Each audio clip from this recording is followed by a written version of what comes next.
Bueno,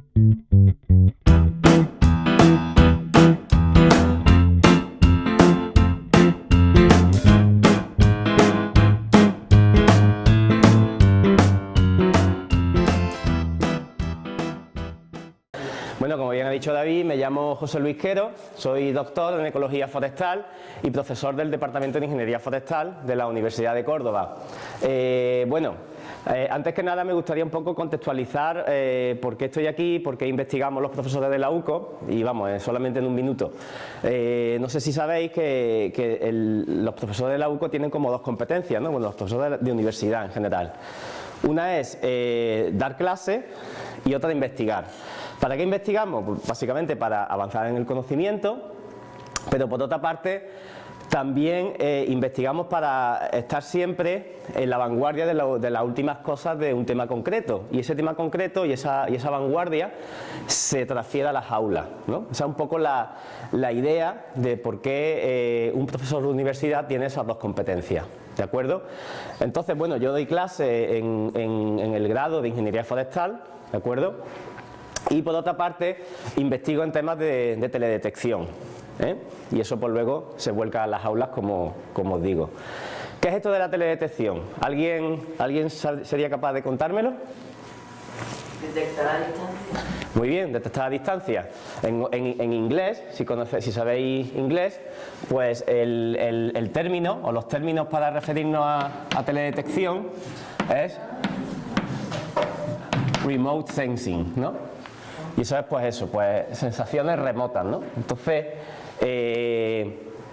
esta charla va de eso, va de ver cómo la naturaleza podemos observarla a lo lejos y podemos detectar o utilizar esa observación a distancia para detectar procesos o incluso descifrar estructuras que sería a nivel terrestre, por ejemplo, o a nivel de campo, pues sería muy complicado de llevar a cabo. Os contextualizo enseguida esto de la teledetección. Pues bueno, el ser humano o el científico siempre se ha basado en la observación, ¿no? Sabéis que el empirismo y la ciencia se basa en la observación, en los hechos, ¿no? Para demostrar cosas, ¿no? Entonces, nosotros observamos a muchas escalas, ¿no? Cuando no existía la tecnología, pues nuestra escala de observación era simplemente nuestros ojos, era lo que llegábamos a ver y ya está, de ahí no pasábamos, ¿vale? Luego más adelante, en el año 1700 y pico, creo que fue, Leeuwenhoek, ¿os suena Leeuwenhoek? ¿Sí? ¿Quién fue ese señor? ¿El que inventó la cámara? Por ahí, fue el que empezó a desarrollar las lentes de aumento, ¿de acuerdo? Entonces, gracias a él y al desarrollo posterior de esa tecnología, de la óptica, pues fuimos capaces de observar microorganismos, es decir, nos fuimos más allá de lo que nuestro ojo humano era capaz de ver, ¿de acuerdo? Más adelante ya vino la biología molecular y ya tenemos la capacidad de identificar a una persona solamente con su ADN, una persona, un individuo de otra especie, y bueno, vosotros lo veis en la tele, ¿no? En la policía científica, cómo somos capaces de descubrir asesinos a través de la observación vía biología molecular, vía ADN, ¿de acuerdo? Pero también eso es yéndonos hacia abajo, ¿no? Hacia escala microscópica, pero también nos podemos ir hacia arriba y podemos observar cosas desde un avión o desde un satélite, ¿de acuerdo? ¿Alguien ha viajado en avión por aquí? ¡Guau! ¡Qué suerte! Yo con vuestra edad todavía no había viajado. Bueno, la cosa es que convendréis conmigo que cuando volamos en un avión las cosas se perciben de manera distinta, ¿eh? O sea, vemos unos paisajes que no somos capaces de ver si nos subimos, por ejemplo, a ese árbol, a ese naranjo, ¿eh? Pues ese cambio en la percepción es lo que se llama teledetección, ¿de acuerdo? Y esa percepción que el ojo no nos permite ver, sino que utilizamos tecnología como son los aviones y los satélites, pues es lo que podemos denominar teledetección, ¿de acuerdo? Hay muchas maneras de observar desde el espacio, desde el cielo. Están los drones, que ya algunos sabéis lo que es, ¿verdad? Los drones lineales o UAV, que son aviones que no van tripulados, ¿de acuerdo? Que son simplemente teledirigidos. Los aviones tripulados, ¿de acuerdo? Y luego, pues, los satélites, que todavía hacia mucho más arriba. Nosotros hoy nos vamos a centrar, en estos dos tipos de observaciones. La observación a una escala más regional, ¿de acuerdo? Que es la que se vería por satélite. Fijaos que este tipo de paisaje solamente lo podemos ver desde una altura que sobrepase la atmósfera, ¿de acuerdo? O la troposfera. Sin embargo, aquí podemos detectar u observar mucho más extensión, pero con menos resolución. En un avión volamos un poquito más bajito, volamos dentro del planeta, pero aunque pillemos mucha menos extensión, pero sí podemos ver las cosas con más resolución. Nosotros, esto de la resolución es algo importante. No sé, porque vosotros ya estáis en la era digital y esto ya parece que lo tenéis aprendido. Pero no es lo mismo observar una cosa así, ¿verdad? ¿Eso qué? Bueno, pueden ser varias cosas, ¿verdad? Pero si nosotros eso le damos más resolución, lo observamos desde un poquito más bajo, pues tenemos más resolución, ¿de acuerdo? Entonces, uno puede detectar mucho mejor lo que es. O sea, antes habéis dicho delfín, ballena, muchas cosas, ¿no? Y ahora pues se puede detectar mucho mejor, ¿de acuerdo? De aquí a aquí hay un paso cualitativo y cuantitativo importante, para resolver o observar procesos. Eso pasa en la fotografía de toda la vida, en la fotografía digital, ¿no? Esto de los megapíxeles y todo esto que ponen las cámaras es simplemente eso. Cuanto más pequeño es el píxel, más resolución tenemos. Entonces podemos discriminar la imagen mucho mejor. Bueno, pues entonces, para centrar un poco la charla, vamos a centrarnos en imágenes de alta resolución, ¿vale? Porque la teledetección que nosotros en nuestro grupo de investigación solemos utilizar es esta, ¿vale? Y además creo que a día de hoy es más interesante porque tiene, como os digo, mucha más resolución. En el futuro, dentro de un futuro no muy lejano, pues ya vamos a ir encontrando satélites que nos den estos niveles de resolución. Todavía no tenemos esos satélites.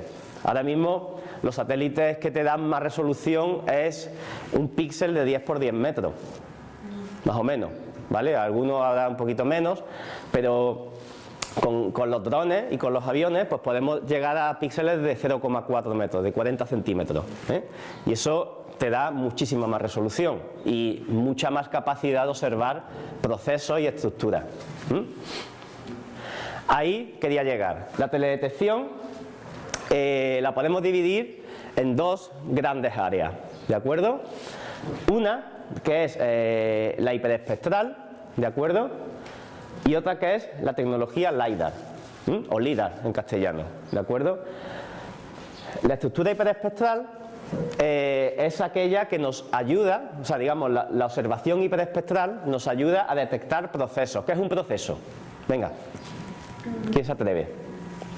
Proceso químico, biológico. Un proceso cualquiera, en general.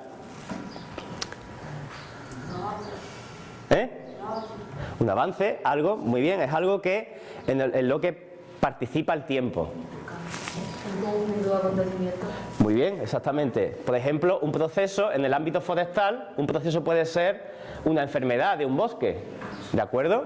Eso puede ser perfectamente como podemos detectar cómo un bosque está siendo cada vez más insalubre por alguna condición, por algún parásito, algún patógeno, algún hongo que le pueda estar perjudicando, y podemos ver cómo va perdiendo su salud, ¿de acuerdo? Eso es un proceso. Y luego la tecnología LiDAR o LiDAR nos da estructuras. O sea, digamos que es una tecnología que nos dice, nos da una fotografía a muy alta resolución, ¿de acuerdo? De cómo está algo, un bosque o por ejemplo esta clase, yo hago aquí una foto con LIDAR y pues ya puedo reconocer la posición de cada uno de vosotros, ¿de acuerdo? Entonces y gracias a esa foto con LIDAR pues puedo decir, pues bueno, pues hay tantos chicos y tantas chicas, hay tantas personas con el pelo largo y tantas con el pelo corto, las chicas están distribuidas de una manera, los chicos están distribuidos de otra manera en las mesas.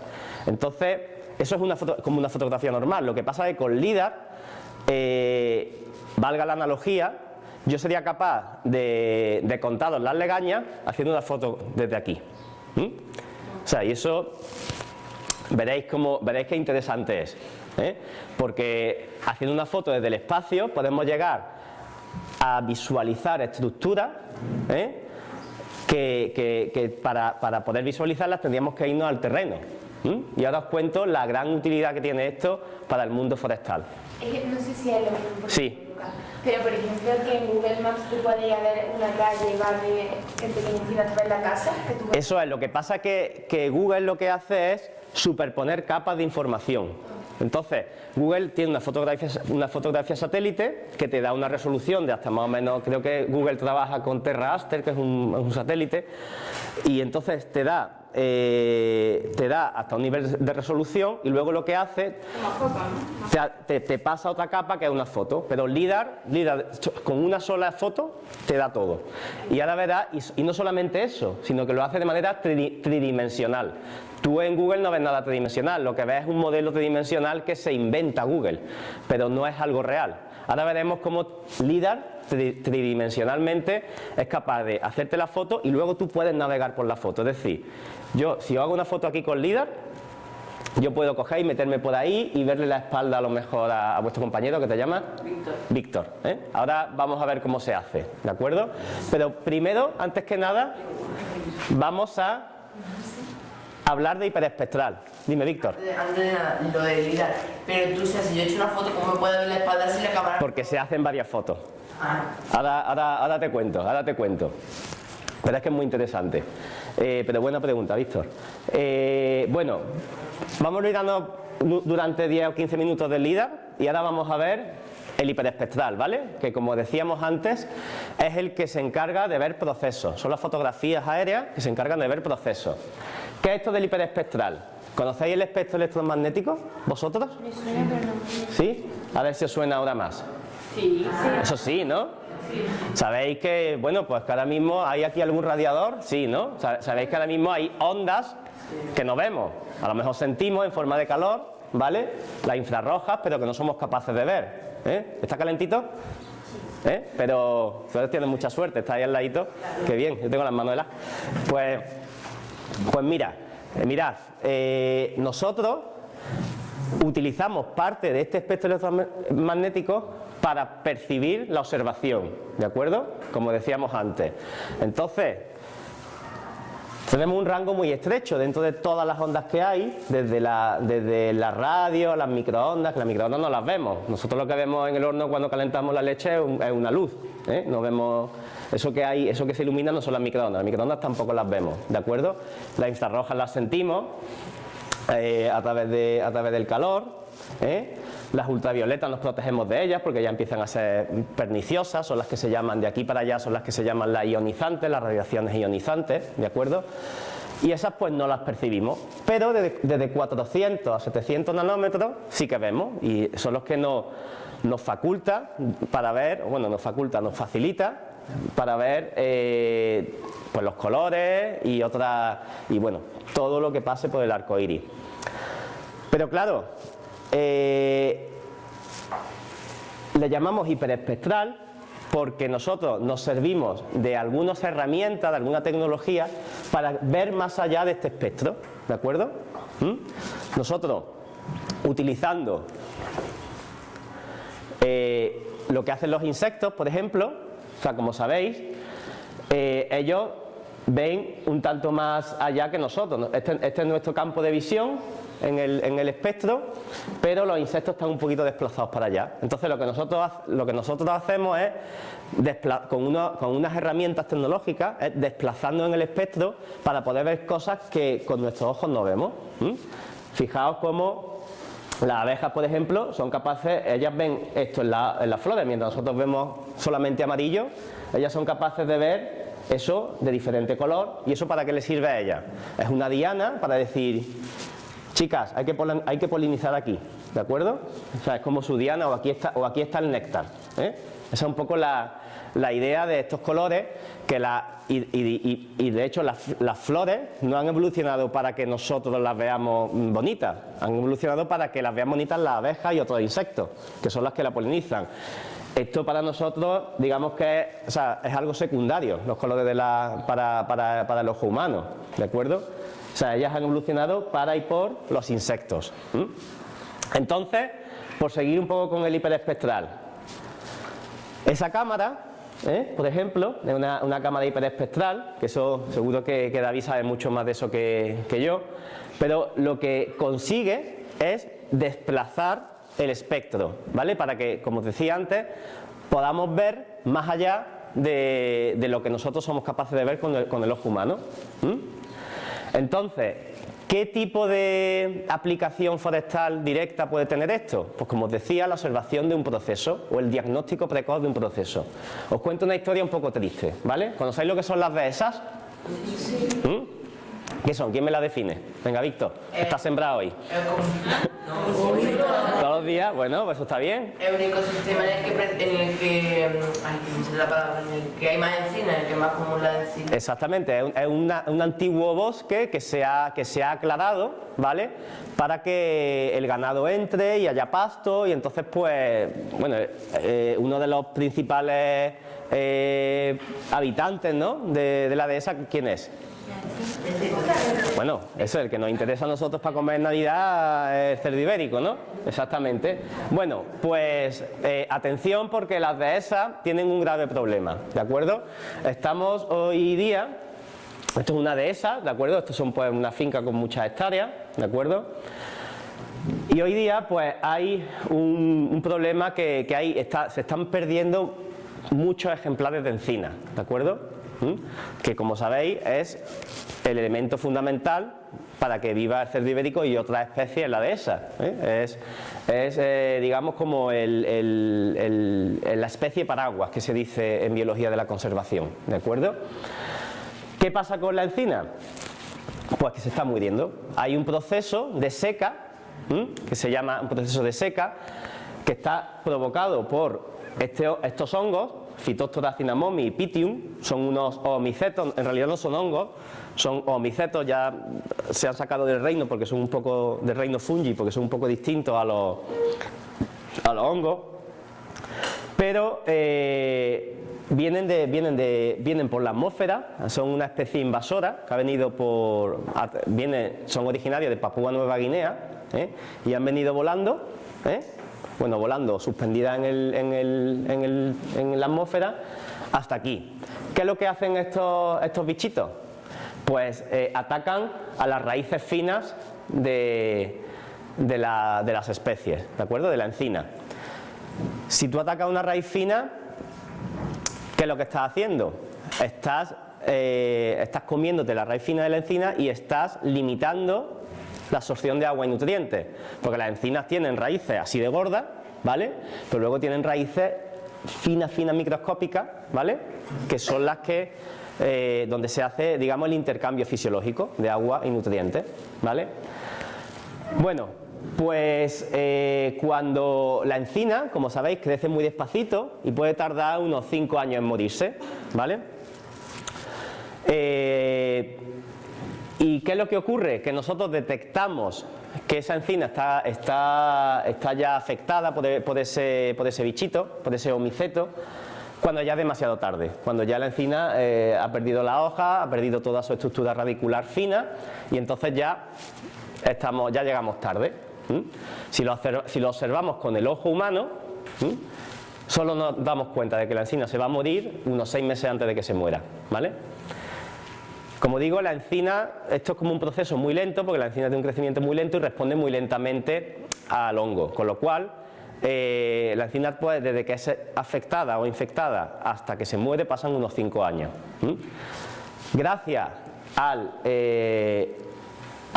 bueno, os voy a contar otra cosa antes.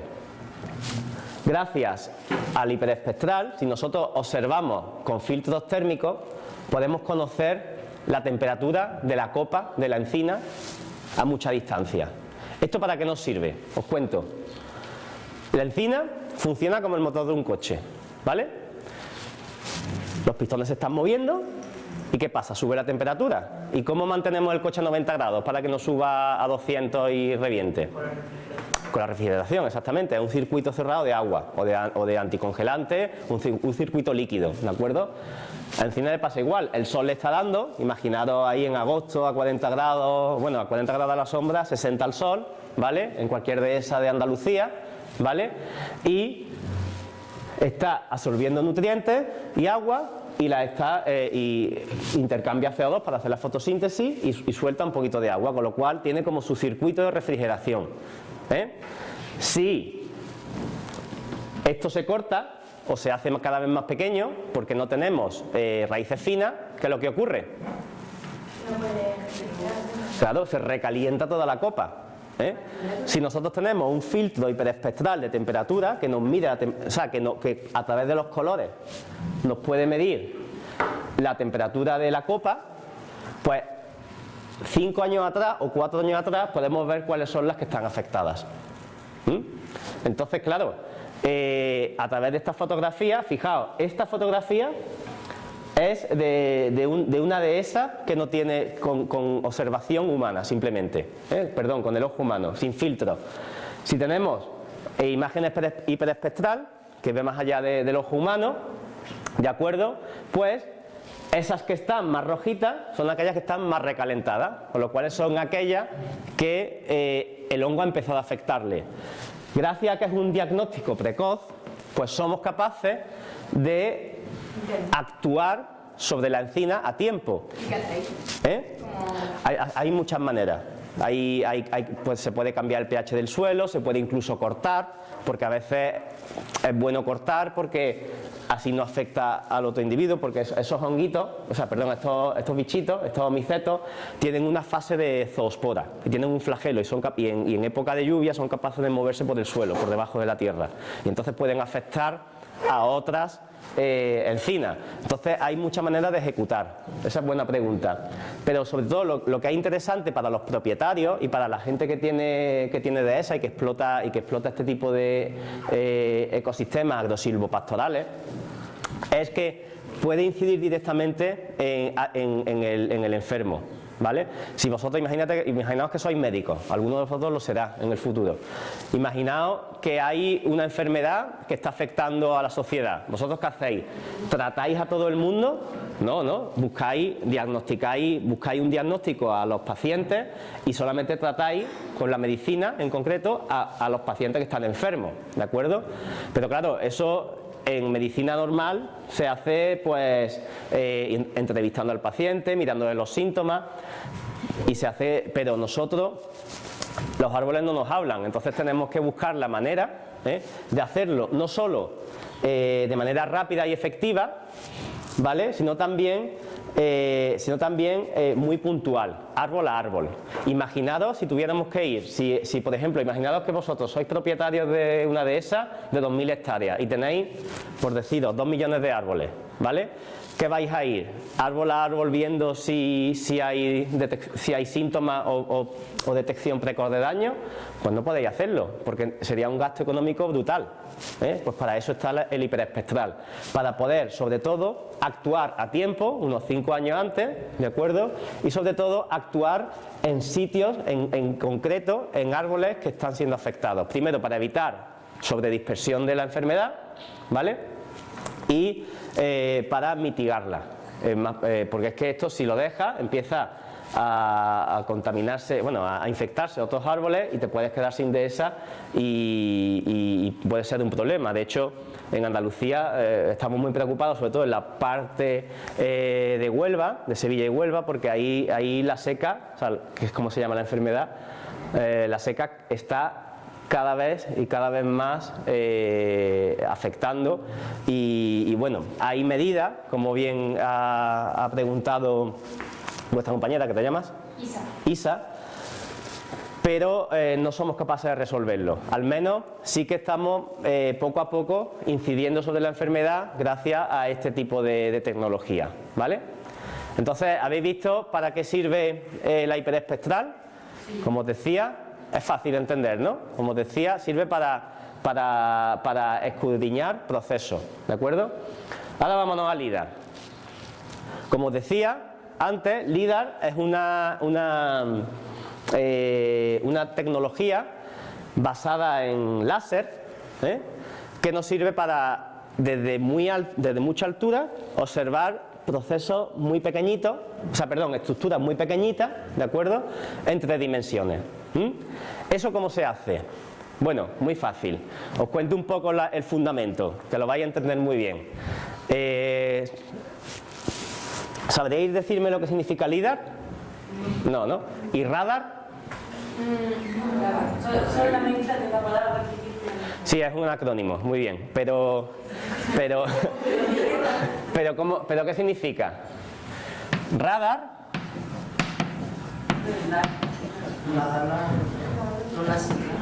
Exactamente, una sigla, un acrónimo. Se llama Radio Detection and Ranging, ¿vale? En inglés. La cosa es que, ¿cómo funciona un radar? ¿Alguien sabe, por ejemplo, cómo funciona el radar de la Guardia Civil, que nos pilla las multas? Con ondas. Muy bien, con ondas ¿de qué? De radio, efectivamente, ¿vale? Entonces, ¿y cómo funciona? ¿Cuál es el fundamento del radar? Pillarnos para que no vayamos rápido. En vez sí, pero digo el fundamento científico. ¿Cómo funciona el radar? Bueno, ya tienen los de láser que son mucho más elevados. Ahí, me has pillado, Antonio, ahora se lo voy a contar ahora. Yo lo sé bien. Venga. Fijaos, el radar, vamos a suponer, yo dibujo fatal, pero vamos a suponer que tenemos un coche de la Guardia Civil, ahí oculto entre los matorrales, ¿no?, de la carretera, ¿vale? Y ahí tenemos el radar, ¿vale? Fatal, cero en dibujo, Bueno, ahí tenemos el radar y resulta que nosotros pasamos ¡shum!, a velocidad, ¿no? ¿Cómo funciona el radar? El radar, bueno, Juan, que lo quiere decir, pero no lo ve. venga, cuéntame, Juan. Sería lanzando una onda y lo que tardase en pasar, haríamos cálculo y diría la velocidad que pasa. Efectivamente, ¿ese cálculo cuál es? Muy fácil. ¿Cuál es la fórmula de la velocidad? Ea, ufa. Ahí, la habéis clavado. Positivo. Entonces, claro, como bien dice, ¿cómo te llamas? Como bien dice Juan, si nosotros emitimos un rayo, una onda de radio de velocidad conocida, ¿vale?, y de distancia conocida, y luego la recibe, ¿vale?, conocemos una distancia, y luego cuando el coche pasa, ¿de acuerdo?, se vuelve a emitir otra vez y se vuelve a rebotar de nuevo al receptor, ¿de acuerdo? Y entonces así, conociendo el espacio que ha recorrido y el tiempo que ha recorrido, conocemos la velocidad, ¿vale? Ya nos han pillado, ya nos han multado, ya nos hemos pasado de 120 y nos han multado, ¿vale? ¿Y no hay una velocidad a la que pueda ir muy rápido y que las ondas no lleguen a pillarte? Ahí está lo que ha dicho tu profesor Antonio y ahí está lo que ahora viene. LIDAR significa Light Detection and Ranging. Muy buena pregunta, tu nombre es Cristina, porque esto es un secreto que Antonio ya lo sabía. La Guardia Civil no tiene radar, la Guardia Civil funciona con LIDAR. LIDAR es láser, ¿vale? ¿Qué diferencia fundamental hay entre una luz, una onda de radio y una luz láser. Que la luz láser. A ver, tú, ¿cómo te llamas? Paula. Y la luz láser pues va a la luz. No, la cosa... Hay una diferencia más importante. A ver, por ejemplo, este cañón, si yo lo pusiera allí donde está David, ¿qué pasaría? Que se dispersa. Efectivamente, el láser no se dispersa, el láser va a saco al coche, ¿vale? Y va muy rápido, y va muy certero. Por eso cuando las multas llegan, te dicen con mucha precisión la velocidad a la que iba, a 122 km por hora, o a 124, o a 126. Porque el láser, a diferencia de una onda normal, ¿vale?, que se dispersa, como bien ha dicho Vicente, Víctor, perdón, perdón, ¿vale? Pues es una luz muy directa, ¿de acuerdo? Entonces, de hecho, vosotros mismos lo sabéis. Si tenéis por ahí el típico puntero láser, sabéis que podéis proyectar a la pared allí donde está David y no se abre el haz de luz. Sin embargo, el cañón sí que nos interesa que se abra el haz de luz para que podamos verlo todo, ¿de acuerdo? Fijaos que en muy poco, en menos de 2 metros, el haz de luz se abre desde 10 centímetros a todo esto, ¿no? Entonces, esa es la gran diferencia con LIDAR, con radar, ¿de acuerdo? Y eso será una de las pocas utilidades que tiene el láser, ¿no? Sí, claro. El láser tiene un montón de utilidades, muchísimas.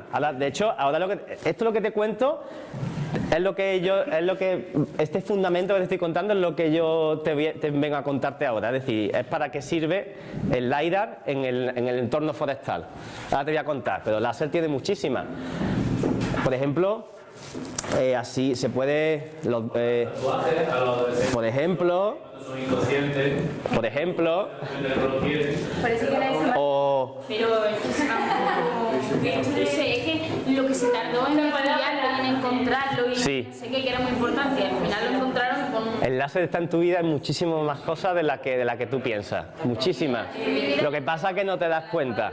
Sí, pero no te das cuenta. Pero el láser sirve para muchísimas cosas. Cuéntame. Eso, por ejemplo, para cuando operan a la gente... Por ejemplo, para corregir las lentes, la depilación también. Hay muchísimas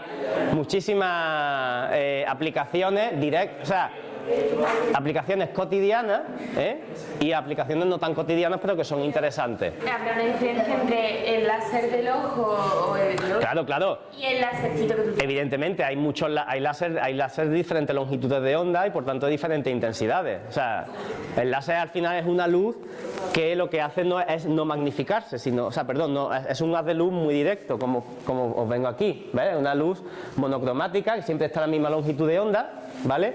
Y que tú puedes utilizar pues rayos láser pues de una longitud de onda más ionizantes, que pueden ser los más fuertes. Por ejemplo, ayer no sé si alguien vio el hormiguero. Sí. ¿Visteis el láser que tenían? Ese era de 1080 nanómetros, ese láser. Y ese láser era capaz de cortar una chapa de este grosor. Intentarlo con un cuchillo y con mucha precisión. Intentarlo con un cuchillo, a ver si lo conseguís. Entonces, por ejemplo, con un láser un tanto menos... también. Es que mi tío sabe. Sí, están súper chiquitos con su láser. Bueno, y ya dentro de muchos miles de años, cuando ya consigamos un láser pues ya estaremos como la guerra de las galaxias, ¿no? Pues luchando. Claro, efectivamente, ese láser es falso, pero bueno, ya habrá una tecnología para que se corte. Es mentira. Porque si una línea recta, si la luz tiene tendencia a ir a todas direcciones, ¿Cómo entiende hecho que no tiene tendencia a ir en todas direcciones? ¿Quién le ha hecho eso? Yo no sé, yo lo que es. Sí, Antonio. Y lo primero que enseña a los profes de física es que la luz se propaga en línea recta. ¿Y que se propaga en todas direcciones? Bueno, que nos dispersamos. Vamos allá. Como la luz. Bueno, vamos allá a la parte más aplicada de los LIDAR. Esto de verdad que yo creo que os va a gustar mucho en entornos forestales, ¿vale? Esto que os he explicado de la Guardia Civil, que en vez de radar es LIDAR, pues lo podemos utilizar desde el avión. ¿Y qué es lo que hacemos? en vez de... Lo que pasa que con una mínima diferencia. Nosotros, desde el avión, lanzamos el láser y lo que hacemos, en vez, lo que hacemos es lanzar, esto por ejemplo es un árbol, buscamos el rebote y vuelve al avión, ¿de acuerdo? Pero ¿qué ocurre con eso? Uy, no, estoy bien de tiempo. ¿Qué ocurre con eso? Que realmente a nosotros lo que nos interesa ahora no es la velocidad del árbol. ¿Por qué? Porque está quieto. Eso, básicamente, lo que nos interesa ahora es la distancia que ha recorrido para marcar el punto exacto donde el láser ha rebotado. En el caso de este árbol, ha hecho así. Entonces, sabemos la velocidad conocida del avión, sabemos el tiempo que ha tardado en retornar, ¿de acuerdo? Y ahora lo que queremos averiguar es el espacio. Fácil, ¿no? Chupado, ¿no? Bueno, si eso lo hacemos millones de veces, si vamos con un avión y damos millones de láseres, chum, chum, chum, chum, chum, chum, ¿qué es lo que pasa? Pues que tenemos millones de puntos y entonces somos capaces de transformar una imagen, ¿vale?, de un bosque en puntitos. Entonces, eso que se ve ahí muy feote, lo podemos conocer. ¿Sabéis lo que es un plano cartesiano?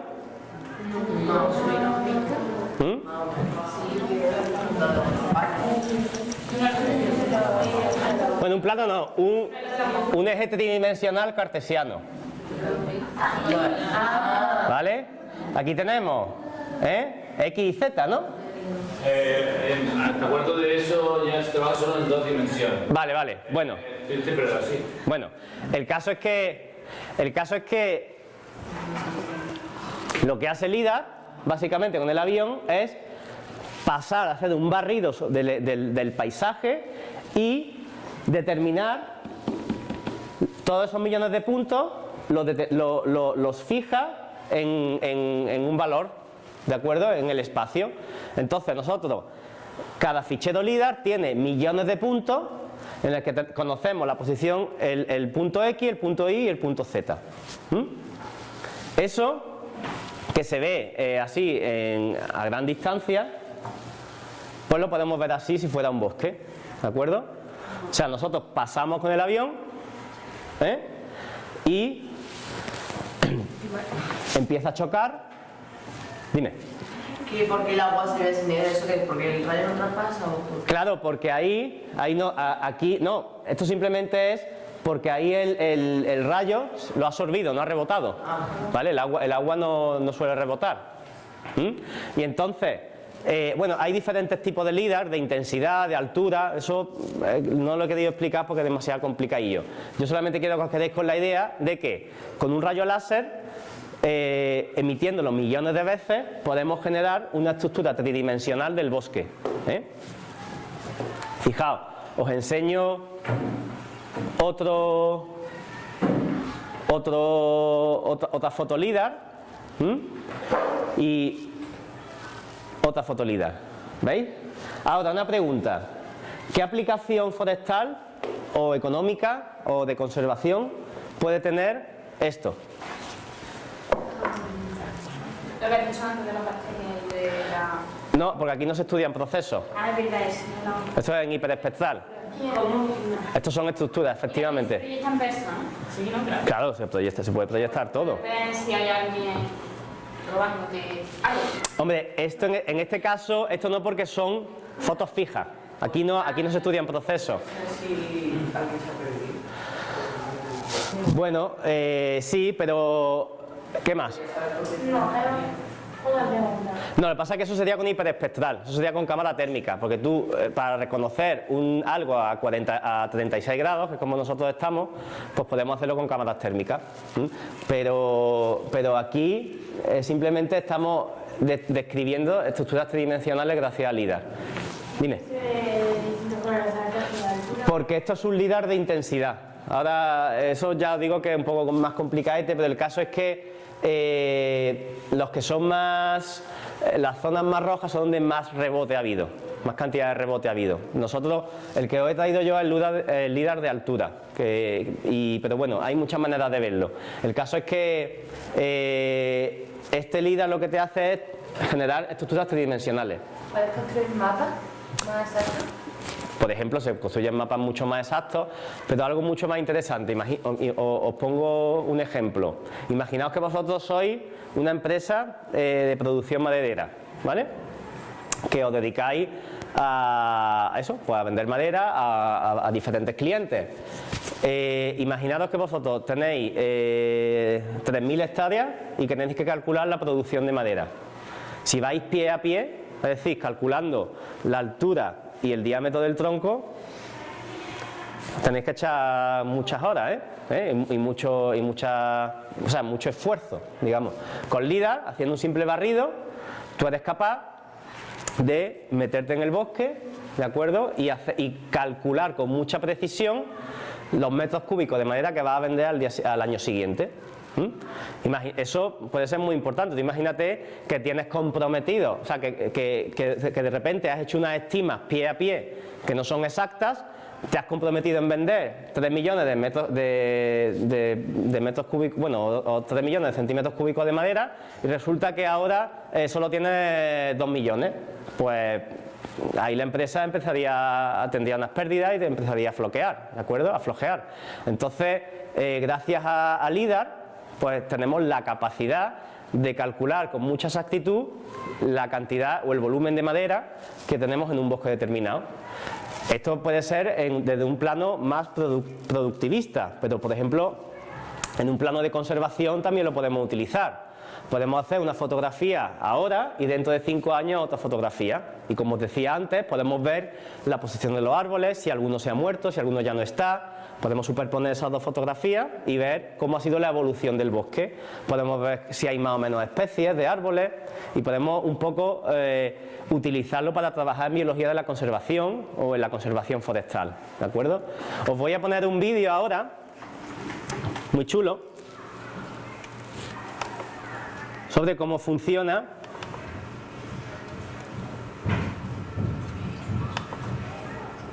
Esto sería una combinación, como bien decía Víctor, una combinación de varias imágenes LIDAR, y fijaos cómo en una extensión amplísima pues somos capaces de ver tridimensionalmente el bosque, y ya con unos modelos en condiciones pues podemos ser capaces de calcular, pues, por ejemplo, pues, la cantidad de copas, la densidad de los árboles, la producción de madera, muchísimas cosas. Incluso con LIDAR con mucha resolución, que lanzan muchísimos rayos por segundo, pues podemos calcular hasta la producción de piñas, por ejemplo, una piñita. O sea que hay muchas maneras de aplicar la tecnología LIDAR en el entorno forestal. ¿Y tú puedes hacer una foto de ese en el? Se está intentando implementar LIDAR en satélites, pero LIDAR todavía se hace en vuelos. ¿Cuál sería la repercusión? ¿Qué saldría si hiciera una foto? Pues lo mismo, lo que pasa es que tendría mucha más extensión. A lo mejor con la tecnología que hay ahora lo que tendría es menos resolución, como os explicaba antes. Bueno, esto también, yo estoy hablando de entornos forestales porque es mi campo de investigación, pero vosotros mismos podéis deducir que también se puede utilizar en otro tipo de entornos, por ejemplo en ingeniería civil, para ver un poco cómo es la estructura del puente, si un puente, por ejemplo, imaginad un puente colgante, si después de 5 años o de 20 años se ha movido o hay alguna estructura que está más debilitada. Es decir, en arquitectura, para ver cómo los edificios han evolucionado, si se han torcido, si no. Todo esto tiene muchísima utilidad para el seguimiento de estructuras en general, ya sea un bosque o ya sea pues otro tipo de estructura. Luego está la versión más chunguilla, que es la aplicación militar. Evidentemente, luego tiene la aplicación militar en defensa.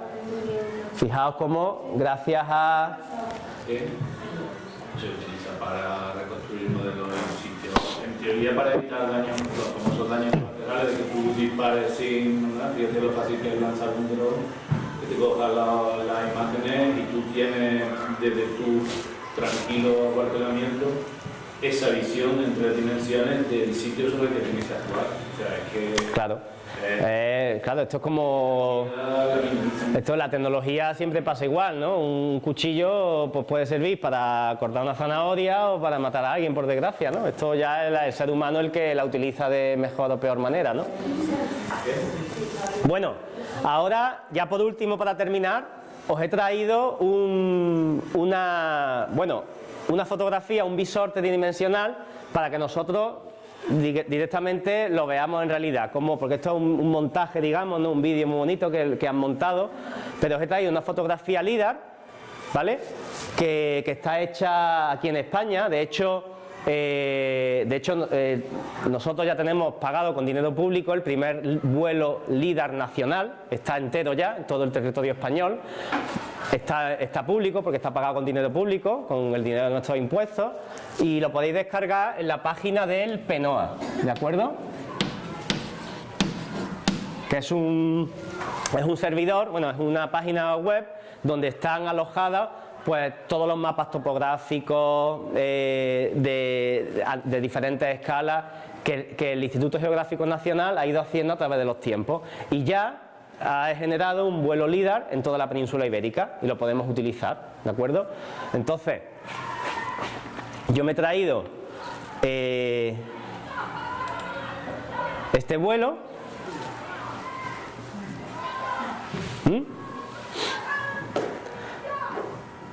Fijaos que es una fotografía, ¿vale? Es un barrido LIDAR, bueno, es más de un barrido LIDAR. ¿Por qué es más de un barrido LIDAR? ¿No os dais cuenta que aquí hay menos puntos que aquí? Es porque los vuelos se suelen hacer barridos solapados para magnificar el número de puntos, ¿de acuerdo? Un poco la idea es, o sea, tú vuelas aquí y luego solapas parte de la información, ¿vale? Esa es un poco la idea. Entonces, fijaos, esto al final, como os digo, es un fichero de datos en el que tiene la X, la Y y la Z. De hecho, si nos venimos aquí, le damos a LIDAR File Info, lo que nos dice es los puntos que hay en esa foto. Los puntos que han detectado son 5.099.970, ¿vale? Y bueno, hay un montón de los puntos de retorno, etcétera, ¿no? El caso es que el día que se voló, el día juliano 31 del año 2014, el 31 de enero de 2014, ¿vale? Día juliano sabéis lo que es, ¿no? Los días en continuo. El día juliano 31 el 31 de enero y el día juliano 365, si no es bisiesto, el 31 de diciembre, ¿vale? Eso se suele utilizar para no utilizar fechas que sabéis que tienen guiones. En informática se utiliza los días julianos porque es más sencillo de meter en el ordenador, ¿de acuerdo? El caso es que aquí tenemos, pues eso, la X y la Y, ¿vale? Te da la X máxima, es decir, si la X, ¿cuál es esta, no? Pues la posición, esto me parece que corresponde a esta foto, creo que me la he bajado de Segovia, del Pinar de Balsaín, en la Sierra de Segovia, ¿vale? Entonces la posición de la X mínima es 500.000, esto es como, trabaja en coordenadas UTM, como un GPS, ¿vale? La otra, la máxima por aquí es 501.999 y la Y, pues aquí está, ¿de acuerdo? Y la Z, que es la altura, la altitud sobre el nivel del mar, la más baja es 1095 y la más alta 1739. Ahora lo que vamos a hacer es ampliar un poco la imagen, ¿de acuerdo? Y ver qué es lo que pasa ahí, con un visor tridimensional que tiene este programita, que se llama Fugro, que es un programita de levantamiento. Entonces, ¿dónde está esto, José Luis? aquí. Si yo hago así, bueno, vamos a hacerlo primero así. Si yo hago así, se amplía la imagen.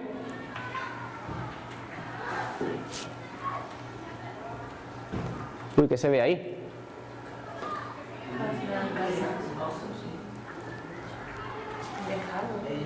Casas y árboles, ¿no? Sí. Esto tarda, va muy despacito porque es un portátil. Esto allí en el laboratorio tenemos ordenadores muy potentes y esto se procesa mucho más rápido, ¿vale? Fijaos lo que ha tardado en cargar la imagen. Nosotros lo hacemos esto en menos de un segundo.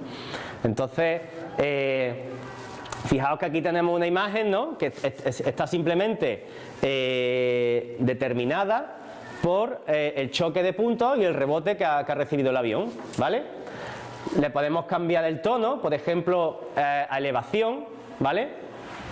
Y podemos ver cuáles son los puntos más altos, los que están, acordaos que teníamos un rango de 1000, no me acuerdo, era de 1700, exactamente, pues tenemos un rango de puntos y los rojos son los más altos y los azules son los más bajitos, ¿de acuerdo? Y encima, no solamente eso, sino que ahora, pues podríamos utilizar el visor 3D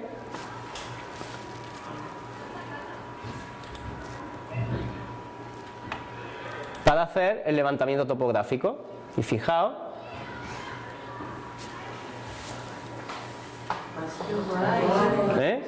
cómo podemos levantar el punto y podemos ver la montaña y podemos en 3D pues determinar muchísimas cosas. Podemos ampliar y podemos detectar los arbolitos, ¿veis? Entonces, ¿ves cómo os decía que haciendo una foto desde aquí soy capaz de contar las legañas a todos? Ya que estamos tan tempranitos por la mañana. Entonces, ese es un poco el fundamento y la tecnología LIDAR, aplicada a entornos forestales. Así es que nada, ya os digo, todo esto está gratuito en la red, si queréis. El visor, que se llama Fugro, ¿vale? Y las imágenes LIDAR las podéis bajar del PNOA, y esto lo podéis jugar vosotros en casa, incluso bajaros, pues yo qué sé, parte del vuelo LIDAR que pasa por vuestra casa y podéis levantar vuestra casa y podéis verlo todo, Bueno, para ser honesto, os diré que todavía falta por colgar la parte de Andalucía. Ya se está haciendo, se está terminando y falta procesar la información y colgarlo en la red, pero ya está hecho, Así es que nada, yo ya con esto, bueno, ya, a ver... Ya me despido, espero que os haya gustado y nada, muchas gracias y aquí estamos para si queréis alguna pregunta o alguna cosilla.